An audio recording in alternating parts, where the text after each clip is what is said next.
ආයිබෝන් යාළුවනේ අදත් මම ඔයාලව ඉතාම ආදරෙන් පිළිගන්නවා මගේ ඉන්සයිඩ් ජපන් YouTube නාලිකාව වෙත. ඉතින් ඔයාලා දන්නවා මගේ ඉන්සයිඩ් ජපන් YouTube නාලිකාව ඔස්සේ කරන්නේ ජපානයට එන්න පුළුවන් විදි ගැන තමයි මූලික වශයෙන්ම කරන්නේ. ඉතින් මම වීඩියෝ ගණනාවක් කරලා තියෙනවා. මගේ පහුගිය වීඩියෝ බලන්න කියලා ඉතාම ආදරෙන් මතක් කරනවා.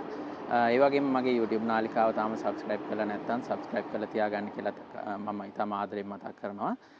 අද මම ඔයාලත් එක්ක කතා කරන්න බලාපොරොත්තු වෙන්නේ ජපානයට එන කෙනෙකුට මොන වගේ පඩියක් ලබා ගන්න පුළුවන්ද කියන දේ ගැන. ඉතින් මම මුලින්ම මේ ගැන කතා කරන්නම් විශේෂයෙන්ම ස්ටුඩන්ට් වීසා ගැන. ස්ටුඩන්ට් වීසා විදිහට ජපානයට එන්නේ හුඟක් අය ජපන් භාෂා පාසල් වලට ශිෂ්‍යයෙක් විදිහට.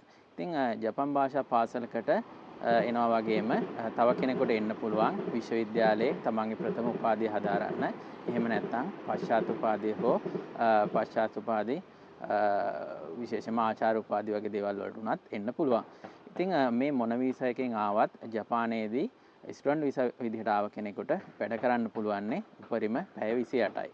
ඉතින් පැය 28ේදී තමන් පැය 28ට අමතරව වෙනත් තැන්වල වැඩ කරන්න බෑ. එහෙම වැඩ කරවුවොත් ඒක නීති විරෝධී දෙයක් විදිහට සලකලා ඔයාලට සමහරට ආපහු ලංකාවට හරවා යවන්න ඉඩ තියෙනවා. ඉතින් ජපානයේ මේ පැය 28 තුලදී වැඩ කරලා කීයක් හොයන්න පුළුවන්ද කියලා හුඟ දෙනෙක් මගෙන් ප්‍රශ්න අහලා තිබුණා. ඉතින් සාමාන්‍යයෙන් ස්ටුඩන්ට් වීසා විදිහට ආව කෙනෙක්ගේ මම කලින් කිව්වා වගේ වැඩ කරන්න පුළුවන් පැය 28යි.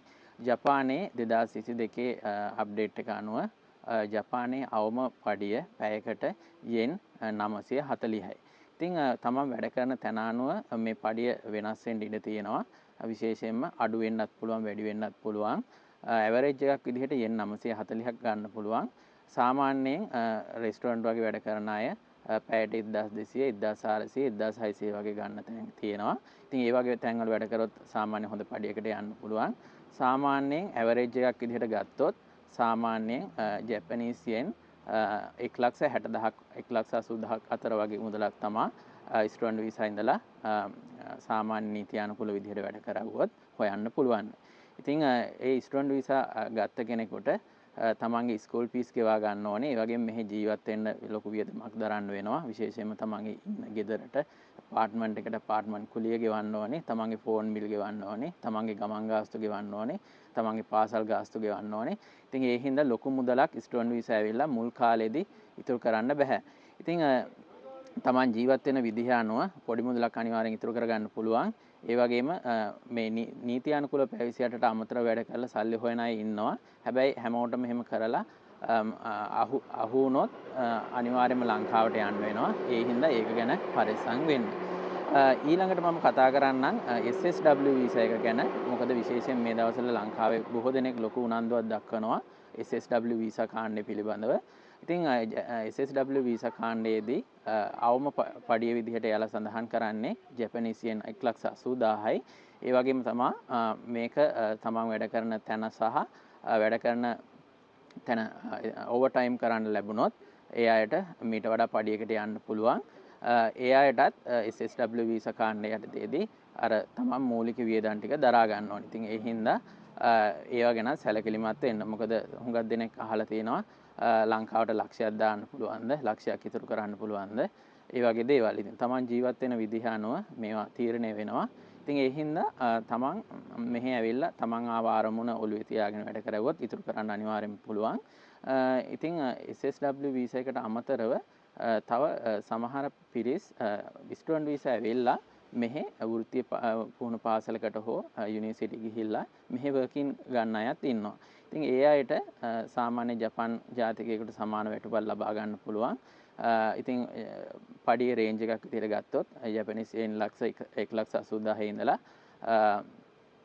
ජැපනීස් ලක්ෂ 3ක් වගේ අතර ගානකට යන්න පුළුවන්. ඊට වඩා වැඩි පඩි ගන්න අයත් ඉන්නවා. සාමාන්‍ය ඇවරේජ් එකක් විදිහට 1,80,000ත් ලක්ෂ 3ක් අතර වගේ මුදලක් ගන්න පුළුවන්. ඊට අමතරව ලංකාවෙන් ඍජුවම ජපානයේ රැකියාවලට එන පිරිසකුත් ඉන්නවා. විශේෂයෙන්ම ස්කිල් වලින් එන අය, විශේෂයෙන්ම IT වලින් වගේ.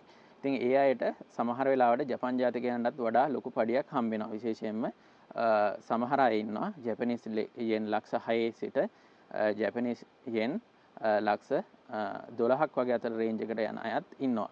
ඉතින් ඒකට IT වගේ අයට පළපුරුද්ද සමග උපාධියක් තියෙන කෙනෙකුට ඍජුවම ආයුධම් කරලා ඉන්න පුළුවන්. ඒ අය ලොකු පඩියකට යනවා. ඊට අමතරව ජපානයට එන්න පුළුවන් තවත් විදිහක් තමයි බිස්නස් වීසා වගේ දේවල් වලින්. ඉතින් එයාලා තමන් කරන රැකියාව තමන් කරන ව්‍යාපාරය අනුව හොයන මුදල වෙනස් වෙනවා. ඉතින් මේ මොනවා කරත් මම කලින් කිව්වා වගේ කීයක් ඉතුරු කරන්න පුළුවන්ද කියන දේ තීරණය වෙන්නේ තමන් ජපානයේ ජීවත් වෙන ජීවන රටාව අනුව. ඉතින් ඔයාලා ජපානයට එනවා නම් මුලින්ම මොකද්ද තමන්ගේ අරමුණ කියන දේ පැහැදිලිව අවබෝධයක් සහිතව එන්න.